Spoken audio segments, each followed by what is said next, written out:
Crewman 44 here at Midlane on Milwaukee. We're here for our second annual collaboration with Team Liquid, courtesy of IMC Trading as well. And I have the pleasure of being joined this year by Fitzyhere. Fitzy, former StarCraft 2 Pro and current content creator for Team Liquid. Fitzy, beautiful summer night here in Chicago. How you doing? It's a little windy here. Ah. We are in the windy city, so Yeah. but doing pretty good. Ready to game a little bit. You know, if the computer opens up, I'm just ready to play some Overwatch. New hero just dropped, so a little testing of the new hero. There you go. There you go. What was the new hero's name again? Juno. Juno.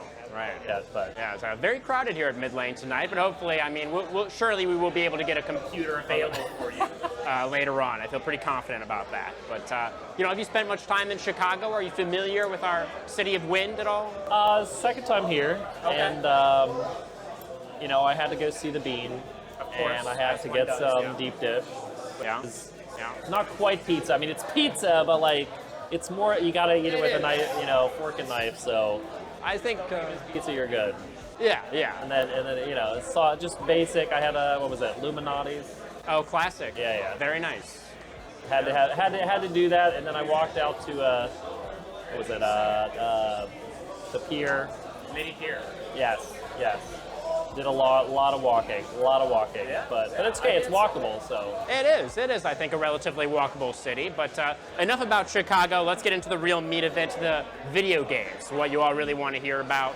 Fitzy, first question for you is nice casual one. What was one of your favorite games growing up? How did you get started with video games originally? So, a lot of people have that first game that they remember play. I just, as far as I can remember, was playing video games like NES, Super Nintendo. I know the first console we got was N64. That was like opening it up on Christmas. Nice. Had the Super Mario 64, had the Diddy Kong Racing, so obviously played a lot of that. Ocarina of Time, of course, was a classic. I had to have friends from school help us get through the Lost Woods and whatnot, because, you know, 8-year-old you can't figure that out. And then the Water Temple, a nightmare. So Don't even get you started on the water. yeah, temple, those were always, you know, for kids that's hard. Those are hard games. seriously, To like, yeah. And I remember we played Banjo-Kazooie and like couldn't read. And at the end of the game, there's this quiz show with what's her name, Grundle, whatever. I can't remember the witch's name. I can't remember. Anyways, and you had to read, so we had our mom just take all these notes and like help us beat the game because she had to get all these clues. Anyways, so a lot of those type of games. N64, GoldenEye, of course, any of the classics, Mario Kart. But yeah, so been gaming long time, and then computer gaming. First computer games, you know, like we could never play computer games because we would get them for like Christmas and stuff. It's like, no, we got to return those. That's what we have consoles for. You can't play on the PC. And so naturally, of course, I wanted to play on the PC. Yeah. And, you know, played games like Civ, StarCraft Brood War, you know, got a little secret CD, you know, like borrowed from a friend where you could not pirate the games. No, you were just borrowing, you know. Borrowing. All right, this is all above board, guys. Okay. And but yeah, you know, that was first entry, and then finally when I bought my first computer, I think I was a freshman in high school, and to play RuneScape. That's what I wanted it for. Freshman in high school? It was prime time for that. And but yeah, then Age of Empires 3, brother and I played a lot together. That was first like RTS, which was really my first like entry into competitive gaming of like online competitive. We were playing together, and then I was like, you know what? I'm gonna play on my own, and got a little bit better, you know. Yep. So, and StarCraft came out, and here we are. So. Yeah, well, that is what I wanted to get into next. It's really interesting to hear that you have such a sort of a diverse background in games. So when you were first starting out, like you said, it's not just one game that you were playing a whole lot of. You kind of, you know, dabbled in a lot of different genres and tried out a lot of different stuff. It's pretty cool to know.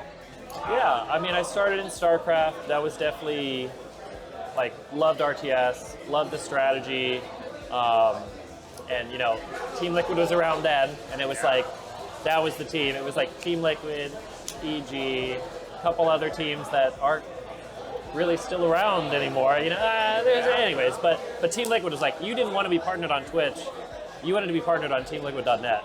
Like, that was the big deal, because that's where everything was happening in StarCraft, and like really in esports. In about 2011, 2012, but yeah, I kind of got sucked into Dota by Mr. Blitz. He got me into Dota because we were on the same team, not Liquid at the time, but then I got sucked into that genre, and then StarCraft into Dota, and then a little Hearthstone in there, and then Battlegrounds came out. So, anyways, a lot of different games.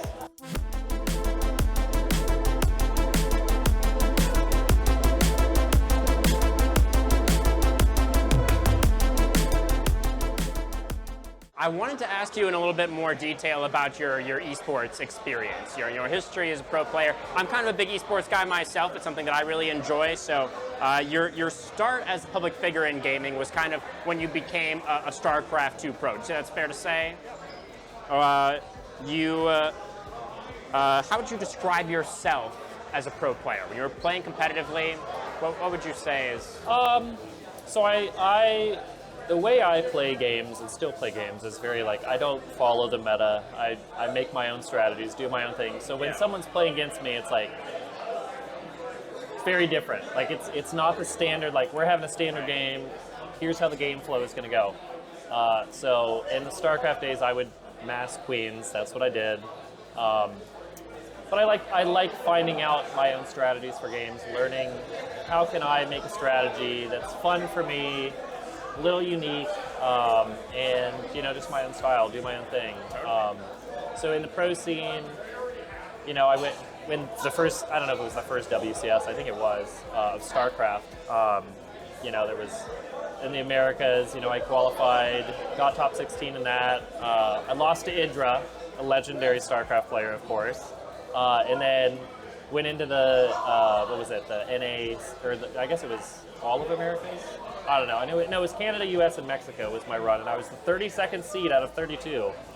And I played the first seed out of 32, which was Major, which I don't know how he goes by now. He changed his name all the time.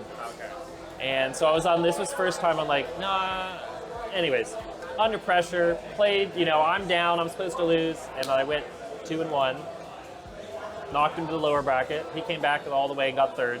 And then I went through the lower bracket and got knocked out to, it was Huck. Huck was the one that stopped me from going to China for qualifying for. Huck. Yeah, so couple big names in there of like, still just legendary players. But yeah, keeping calm under pressure, knowing kind of a lot. So of these players that I would play in tournaments and stuff, like I'd play them the ladder, and it's like, like I wouldn't really take a game off of them. Like I was really good, but like not quite at that upper level. And then, but in these tournaments, like you play a little different. You play a little different. They're not used to the different play style under pressure, and I'm like, hey, this is my game. You're playing my game, and yeah, just sticking to your guts, sticking to doing what you know, and. Just not giving up, not being like, no, I can't beat this player, they're too good, it doesn't matter. At the end of the day, when the game starts, you're both at the same even playing field. Anybody can win, so. Everybody loves an underdog, and I really like that you mentioned that as well, that it was a strategy that you found enjoyable, right? That's something that can get lost sometimes in competitive video games. It's like, it can be too much about winning, but you have to remember to have fun as well. So I do really like that you mentioned that. But you played, a decent while there. You spent about a year. You were on Root Gaming, I believe, right? You played a number of tournaments, including a first-place finish in the iconic Space Whales Showdown #4. And then a couple months after that, I think... Of course. Right? I can't even remember how... That was like, I think there were like 8 players in that, but... and you were the first place. I was. And yeah, anyways... Another game where I played against a guy who goes by the name of Billow. If anyone knows StarCraft around that time, knew. And he's kind of a BM person, not a very good person in general at the time. But funnily enough, in the WCS run, I also played and beat him. So like, not only did I knock him out from qualifying to go to the next thing, but then we were in the finals together and beat him again. And so much so that after 3 games of Zerg vs. Terran, the last game he switched to Protoss. Wow. Thought he had no chance. That's crazy. We got him to change his whole strategy. Eventually boomed. You know, you gotta keep not tilted. You gotta stay calm. It's important. That's definitely very important. But my question for you, Fitzy, is what is your favorite tournament that you participated in as a pro player and why? It would definitely be, again, where I was the 32nd seed. Totally. I got to play. Really cool, I got to play on the little raise stage. I was kind of at my prime in that time. You know, like I took down again I beat the person who got third in that thing, and then you know I played against some very talented players at the time in the bracket. And played very well. ZVT was my best matchup, so it worked out that the bracket was kind of working that way, and then I ran into Zerg Protoss, and it was over. But yeah, but no, it was great. Yeah, it was just a really fun tournament. Definitely something I talk about enough, like when I'm reminiscing, like, yeah, man, you know, I went in 32nd seed, took down the first seed, and just like didn't give up from there. But it was so close, but you know. It's hard to win them all, you know. It's true. You can't win them all, or at least it's very, very difficult to win them all. You know, it's not something you hear about happening very often. But I wanted to ask you next a little bit about the more physical, you know, aspect of being a pro player. You know, specifically, this is something that I'm very, very curious about, Fitzy. The helmet. Oh God. So you played your matches while wearing a Zerg war helmet. And editors, if there's any way that we could get in a picture here of Fitzy with the war helmet on, I think that would just be absolutely fantastic. But you know, do you feel like the helmet gave you a competitive advantage? Was it about aesthetics? Just tell me about that. Long story short was, I was a poor college student, and my headset was dying, and our college went to a tournament, and that was one of the prizes. And it was a headset. It was built in. Like it is a headset. And also a headset. It purely was speakers. So it was a practical thing. Really, yes, I did. I was a poor college student. I needed a headset. I needed to hear nuclear launch detected in there. You know, so yeah. That's the end of that story. That makes sense. Okay. Thank you for sharing. Of course. You also played with your keyboard on your lap. Is that right? Okay. All right. So. My desk that I had had my like mouse level, and then I had keyboard level. I had one of those like pull-out drawers, and so I was just used to a different level. Like having it on the same surface didn't feel natural, so it worked. That was just when I traveled. Like I didn't have my desk at home, so you gotta do what works for you. But nowadays I do. Don't worry, I do even stuff. Okay, so okay. Like I need enough. It's not like no. I need enough space now. You know, with FPS. Okay. Makes sense. But yes, no. At the time, it was again what worked. You know, adapting to those live in-person events where it's like, this isn't my home setup, because it's hard when, like, you know, the monitor's not the right height, the right angle, the same FPS. All of those things can change your game. And, you know, there's StarCraft pros that would like bring rulers to like measure out how far away their keyboard is from the edge of the desk and like make sure everything is exactly what they want to make it as close as possible to the home setup. You know? Right, of course, yeah. I mean, it's so interesting. There's a lot of stuff that goes into it that people who've never been a pro gamer or never been a gamer in general don't really think about, right? That is really interesting. You know, it's the big stage. It's what you're used to, what you're comfortable with. Definitely interesting stuff there. But my next question, we can move on from the helmet and keyboard discussions a little bit. Do you still follow the pro scene for StarCraft 2 at all? Do you keep up with that? Not really. But I haven't played it here in a little bit because, one, my wrist, you know, it's a lot of clicks. If I'm playing it all the time, but also injuries from your time as a pro player. You know? It's just repetitive. You know, you're clicking a lot. You're very intense. So don't try to play it a lot. RTS in general, when I play them, it's like the only thing I can play because I'm so competitive. I'm like, I have to learn all the strategies. What is the counter strategy? Anyways. Yeah. More recently, my most recent RTS was like Age of Empires 4. Okay. And, you know, I was like top 50 in that. But it was like going the game I was playing because there was no time for anything else because it was like, all right, how do I beat that civ on this map with this opener? And they did this, and like perfecting builds and learning how to counter everything. So don't play it a lot at the moment because I get too invested. Right. But yeah, haven't watched a lot of the pro scene for StarCraft.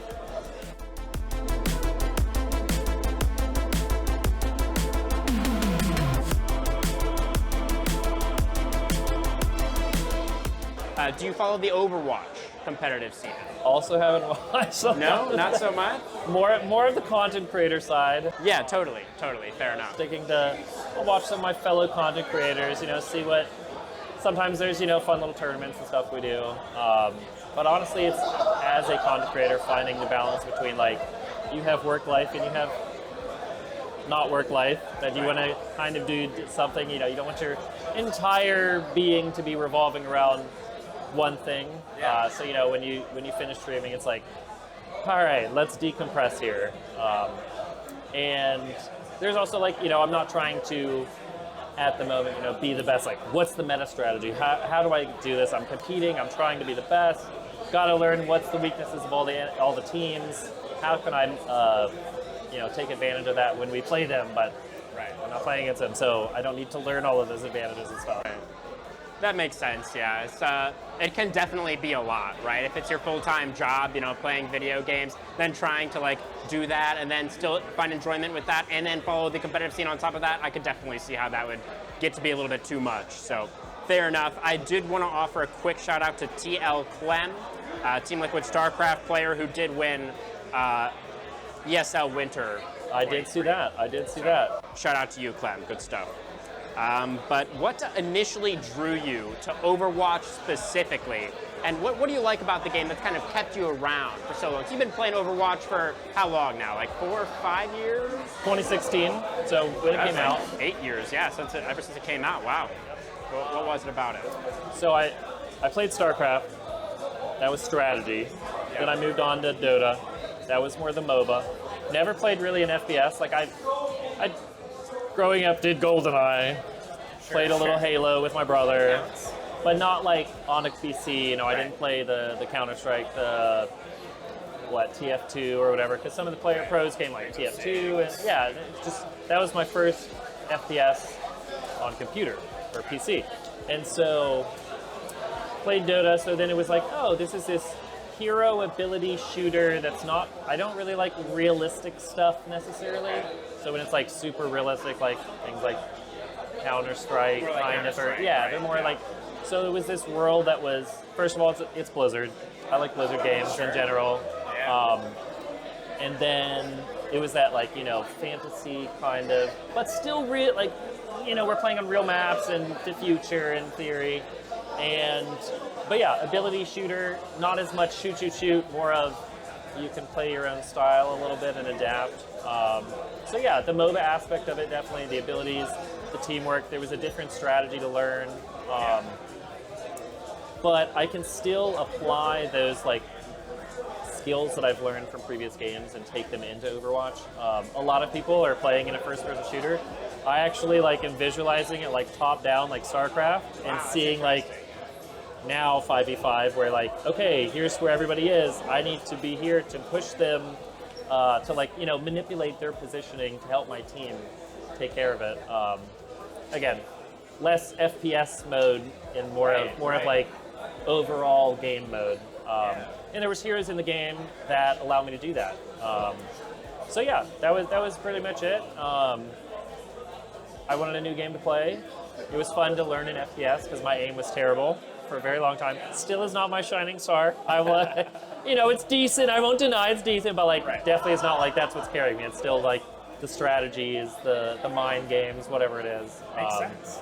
But yeah, and it's just fun. There's funny stuff that happens all the time. Whether it's you make a mistake, other people make a mistake, your team makes a mistake, you laugh it off, you have fun. Lots of mistakes all around. Yeah, but still competitive, still top 250 and stuff, so it's even the fun. best players in the world still make mistakes. Yeah, but it's fun to see, those and share those with an audience and just have those funny moments and whatnot. If you're looking for them. Now, if you're competing and you're man, I made a mistake, it's a whole different mindset because you're like, wow, I got this tournament coming up this weekend, and how can I make that mistake? So much more pressure. And it takes a huge different mindset when you're playing that. Makes sense, yeah. You mentioned something really interesting just a second ago where you said that one of the things that you like about the game is, having those kind of funny moments, right? And then being able to share that with your audience. So, like, to what extent do you feel like your enjoyment of video games these days comes from the actual video games themselves versus, your act of streaming them and, like, having that ability to share those moments with the people that follow you? So, obviously, I'm a very competitive person, right? From my history, like, I like playing the game to win. It's always like, I'm never going to, okay, I won't say never. Every now and then, you throw a little for content, but for the most part, I'm a very, like, I'm trying to help my team the best as I can. I'm never trying to, like, oh, I'm going to lose this game because whatever reason. Right. So the enjoyment of that is like, yeah, I enjoy winning. I enjoy having a good, like, wow, we did this strategy, we executed it, we won because of this, whatever it is. So I definitely still get enjoyment out of that.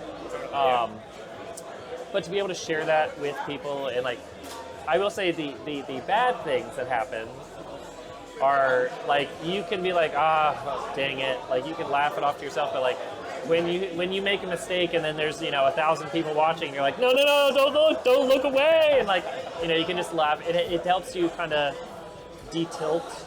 I'm a very chill person. I don't tilt. I don't flame. I'm very chill.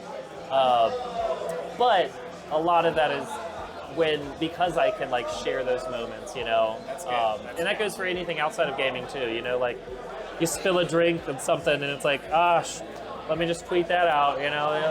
Here's this terrible thing to happen. It's like, bam, content right there on the floor.